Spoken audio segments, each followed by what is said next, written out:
வணக்கம் நண்பர்களே, welcome to my course. So இந்த வீடியோவில் நம்ம எந்த ஒரு விஷயத்தை பற்றி நம்ம பார்க்க போகிறோம் அப்படின்னு சொல்லி பார்த்தீங்கன்னா ஜஸ்ட் பேசிக்ஸ் தான். இது எல்லாருக்குமே தெரிஞ்ச விஷயம், யூஆர்எல். ஓகே, ஸோ யூஆர்எலோட ஃபுல் ஃபார்ம் என்ன அப்படின்னு சொல்லி பார்த்தீங்கன்னா யூனிஃபார்ம் ரிசோர்ஸ் லொக்கேட்டர் அப்படின்னு சொல்லுவாங்க. ஓகே, அதில் நேம்லேயே இருக்குது, லைக் நம்மளுக்கு தேவையான ரிசோர்ஸை வந்து எடுத்து கொடுக்கறது தான் இந்த யூஆர்எல் அப்படின்னு சொல்லுவாங்க. ஸோ இந்த யூஆர்எல் வந்து ஆக்சுவலாக வெறும் ரிசோர்ஸ் மட்டும், லைக் டாக்குமெண்ட்ஸ், ஸோ இந்த மாதிரி டைப்ஸ் ஆஃப் எல்லா விஷயத்தையும் நம்மளுக்கு வந்து இந்த யூஆர்எல் மூலிமா நம்ம ஃபெச் பண்ணிக்க முடியும். ஸோ யூஆர்எல்னா என்ன? ஓகே, ஸோ யூஆர்எல் வந்து ஆக்சுவலாக ஒரு அட்ரஸ். எதுக்கு அந்த அட்ரஸ் நம்ம யூஸ் பண்ணுறோன்னா, ஒரு பர்டிகுலர் யூஸரை வந்து ஒரு பர்டிகுலர் ரிசோர்ஸை ஆன்லைன்லேருந்து ஃபெச் பண்ணுறதுக்கு கொடுக்கறதுக்கான ஒரு அட்ரஸ்.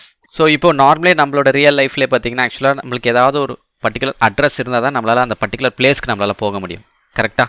ஸோ அந்த பிளேஸ்க்கு போகணும்னு நம்மளுக்கு அட்ரஸ் வேணும். ஸோ அதே தான் same thing in world wide wwwல வந்து ஒரு பர்டிகுலர் லொக்கேஷனுக்கு நான் போகணும்னா அந்த பர்டிகுலர் லொக்கேஷனுக்கான அட்ரஸ் இருந்தால் தான் என்னால் அந்த இடத்துக்கு போக முடியும். ஓகே, ஸோ அதுதான் நம்ம வந்து யூஆர்எல் அப்படின்னு சொல்லி நான் சிம்பிளாக சொல்கிறேன். ஸோ இந்த யூஆர்எல் பார்த்தீங்கன்னா இப்போ ஃபார் எக்ஸாம்பிள் http://www.google.com அப்படின்னு சொல்லிட்டு ஒரு யூஆர்எல் இருக்குன்னா, அந்த யூஆர்எல்ல ஃபர்ஸ்ட் பார்ட் என்ன அப்படின்னு சொல்லி பார்த்தீங்கன்னா அதை தான் ப்ரோட்டோகால்னு சொல்லுவாங்க.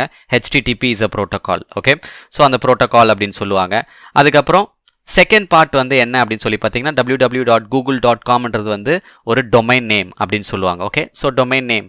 ஸோ அதனால தான் வந்துட்டு இந்த ப்ரோட்டோகால் அண்ட் டொமைன் நேமை வந்து நம்ம செப்பரேட் பண்ணி பேக்கெண்டில் ரன் ஆகிற எல்லா அப்ளிகேஷன்ஸ்க்கும் தெரியறதுக்காக தான் வந்து : அப்படின்னு சொல்லி கொடுத்து செப்பரேட் பண்ணியிருக்காங்க. ப்ரோட்டோகால் தனியாக, டொமைன் தனியாக. ஓகே, இப்போ ஃபார் எக்ஸாம்பிள் நிறைய யூஆர்எல்ஸ்லாம் பார்த்துருப்பீங்க. ftp://www.google.com R some other site.com/ filename.exe அப்படின்னு சொல்லிட்டு ஒரு ஃபைல் இருக்குன்னு வச்சுக்கோங்களேன். அந்த FTPன்றது வந்து ஆக்சுவலாக வந்து ஒரு ஃபைலை ஃபெச் பண்ணுறதுக்கான ஒரு protocol. Okay, so file transfer protocol. So அது மூலிமா நீங்கள் ஃபைல் ட்ரான்ஸ்ஃபர் பண்ணிக்கலாம். ஸோ அந்த மாதிரியும் நம்மளுக்கு டொமைன்ஸ் நிறைய பார்க்க முடியும். Okay, like ftp://www.google.com. ஸோ இந்த மாதிரியும் நீங்கள் உங்களால் டொமைன்ஸ்லாம் வெளியில் பார்த்துக்க முடியும்.